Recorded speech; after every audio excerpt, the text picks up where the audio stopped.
Hey guys, this is Rod Young. I'm coming back to you about this van trip. One man, one van, 28 days in a van around the Southwest United States. And if you like these videos, please like and subscribe button down below.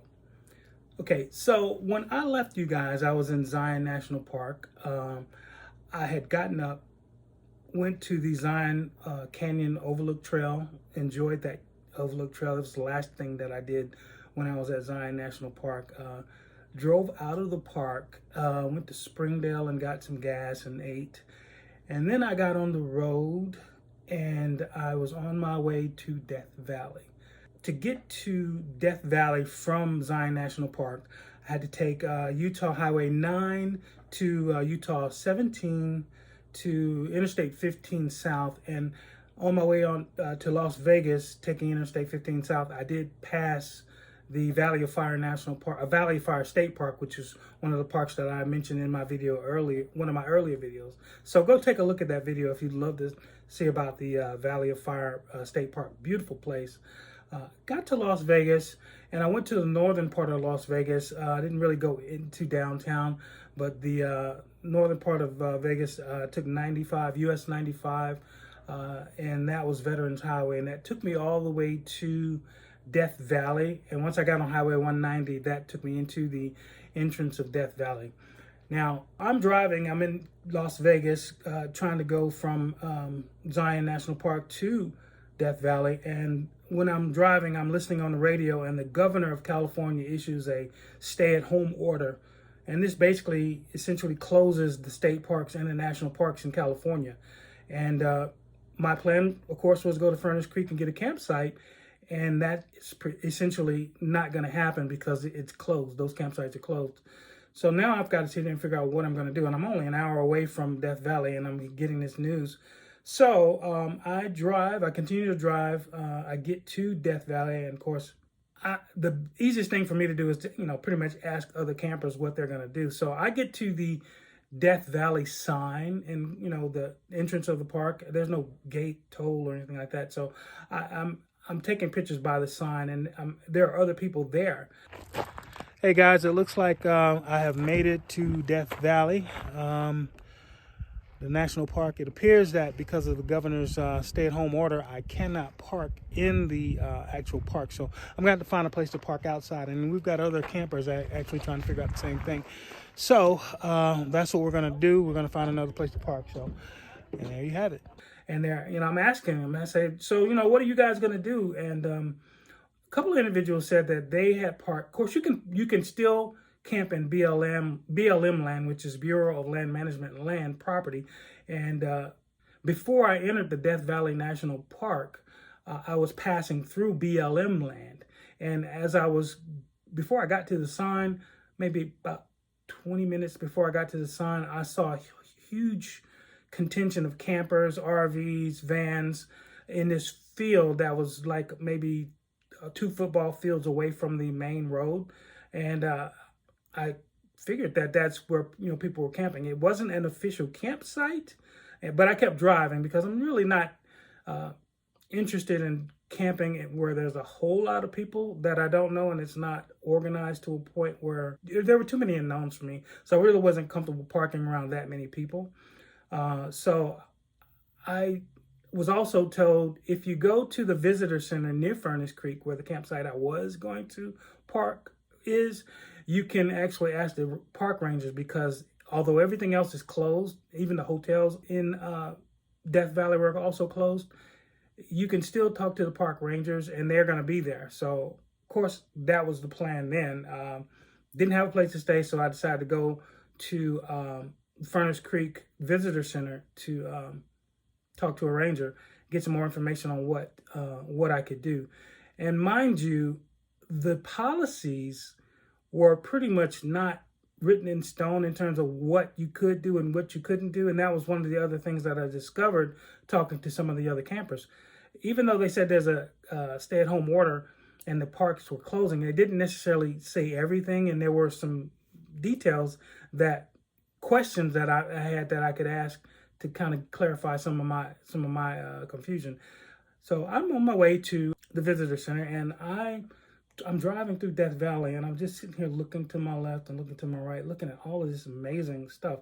Death Valley is, the landscape is so different than anything that I'm used to, being, coming from Louisiana and Atlanta, coming from the South. The landscape is so uniquely different than anything that I'm used to.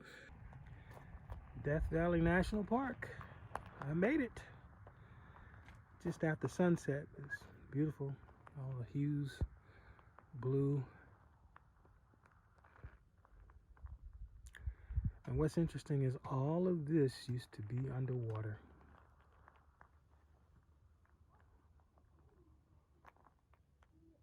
It wasn't a lot of trees. It was just a lot of mountains, a lot of dryness, beautiful colors, beautiful palettes.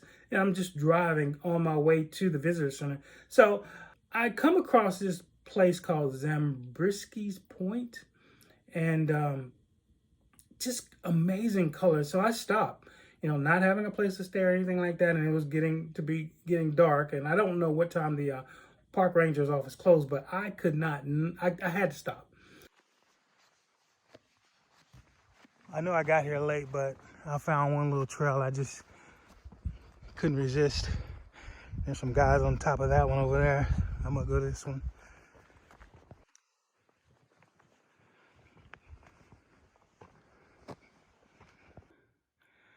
We're in Death Valley, and I'm at Zabriskie Point, which is a brisk walk up a incline, which is not too bad, but it's beautiful out here. But it was amazing. It was so beautiful, and it's like the mountains were there, and it's this cocoa colored, chocolatey colored mountains that I saw, and they had all of these streets. It looked like a Oreo cookie milkshake or something. The way the colors were so beautiful. So I sat there for a little while, and I knew I needed to get a place to stay, but at the same time, I literally just kind of stayed in that moment because I was just, it was incredible. And what really struck me as odd is at Death Valley, it was really cool outside. It was kind of, cool and crisp air. It was beautiful, but I would not have expected it to be that cool in Death Valley, considering Death Valley is one of the hottest places in the world. So, temperatures can get over 120 degrees, but it was maybe 65, 60 there when I got there for sunset. So it was just really incredible. They had trails going all through the mountains that I was watching, and I knew that I was going to get enough time to go back. So I stayed there for a while, and I watched other people climb other mountains. I watched people going through the trails, and it's just the color. And I was about to go. I realized it's almost sunset. I don't want to miss this sunset. Under all of these hues of beautiful browns and tans, it was just, I didn't want to miss it. So I stayed, and I stayed till the sunset. And, there were other people there, and obviously that's a thing. People stayed there to watch the sunset. And I completely understand why, because it was incredible. It was gorgeous. Zabriskie Point was a beautiful, beautiful place. And I'm so glad that it was my first stop. And I'm so glad that I got there early enough to catch the sunset, even though I didn't even realize that's what I was going to do. So things worked out really, really good there. So I'm really glad I got to see Zabriskie Point at sunset. I'm sitting here taking pictures, and I finally decided to go to the ranger's station. And, of course, I'm driving past, I think there's a gas station, Furnace Creek gas station. I saw a hotel, I drove in the parking lot of the hotel. Of course, everything was closed and shut down, as they said. Go to the visitor center, and there's a store there, and the store was actually open. So I bought some Death Valley memorabilia there. So I'm talking to the ranger, and I'm asking him where could I stay and where could I park, and I asked him about the BLM land and everything that I knew. He told me there's this area where it's all dirt roads inside the Death Valley, where it's called the Greenwater Valley area, and it goes off of a main road. The main road takes you to this landmark called Dante's View, but you don't go to Dante's View. You actually turn off the main road into a dirt road. You take that road about 2.5, 3 miles, and once you get 2.5, 3 miles off of the main road start looking to your left and looking to your right, and you'll see patches of earth where people have camped before.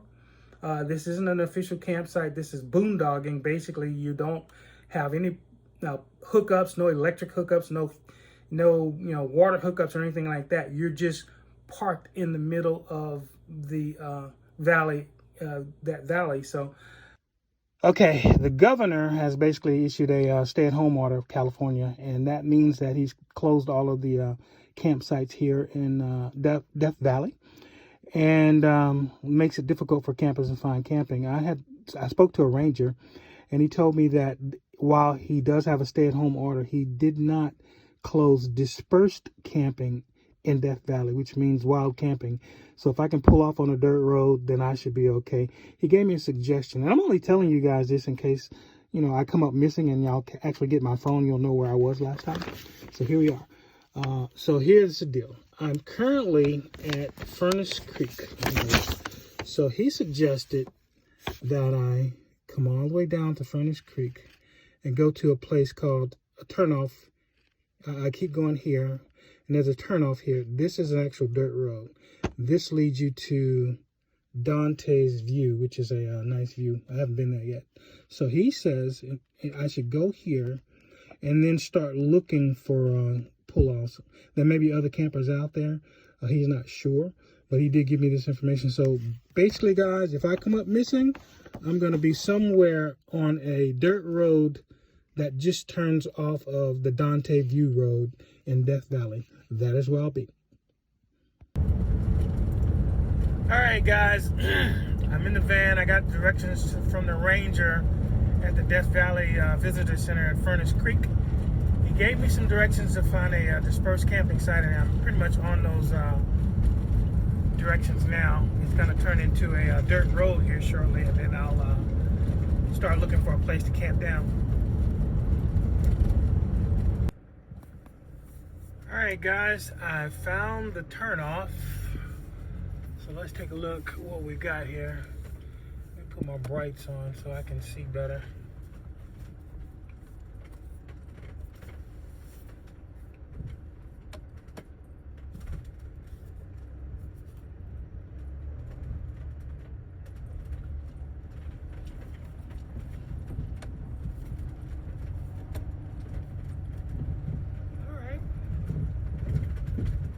I go a mile into this, I should be able to find me a decent campsite, because according to California, you cannot camp within a mile of a paved road. So I'm pretty much maybe a quarter of a mile in. Let's see what we're working with. I got there, and I finally got there. It was interesting because it got dark. The sunset had already set, so I got to the place a little bit later when it was dark, and by the time I finished talking to them, it really got dark, and so I'm driving on the main road, and then I turn off into the dirt road, drive another 5-10 minutes where I'm seeing nothing but dirt roads, one main dirt road, and then I start looking to my left and right like he instructed. And again, I am letting you guys know this because if something happens to me, you'll know my last transmission was basically pinged from somewhere near here, and it is, you have a video. This is where I was. Of course, I will say the phone does not work out here, but my firearm does. There was no one out there, but you could see where people had been out there before, which was interesting. And here I am expecting, I'm expecting to see people out there. And I think I may have seen one camper out there amongst all of that land. And I was the only one. So it was just us two out there. And I decided to just drive another 1.5 miles just to, give him his space, so I'd have my space, and then I couldn't see him from where I was, and he couldn't see me from where he was, and it was incredible. I got there late, and it was dark, and guys, it looks like I found a really cool campsite. Oh man, this is It's perfect. It's kind of big. I know you can't really see it, but man, I wish I could show it to you. This thing is not very good. Maybe in the morning I'll show it to you. But yeah, looks like we got it.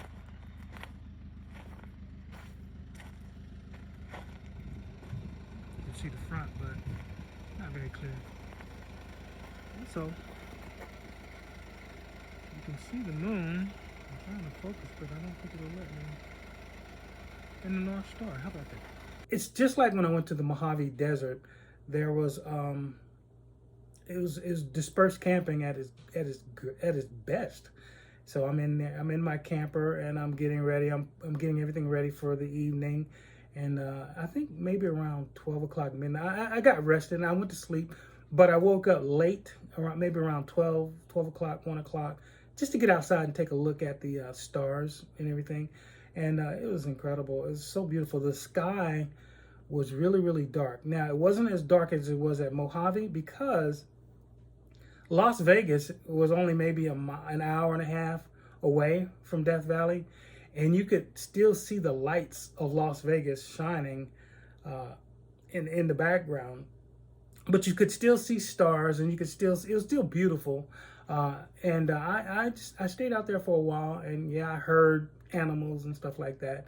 And I had my weapon, so I really wasn't worried too much. But it was a really incredible night, and the whole day was just, once again, I had a beautiful day. Just getting from Zion to Death Valley, enjoying the road, and getting to Death Valley, enjoying Zabriskie Point, and just a phenomenal day. And I just really enjoyed the night. And I'm gonna stop here, but I'm gonna talk about my next video. I'm gonna talk about what happens that morning when I get up. And let me just say this: where I was at night looked completely different the next morning. There were so many things that I could not see at night that I could see in the daytime. It was just incredible. So I'm going to talk about that in my next video. If you like my videos, just please like and subscribe with the button down below. And that's it.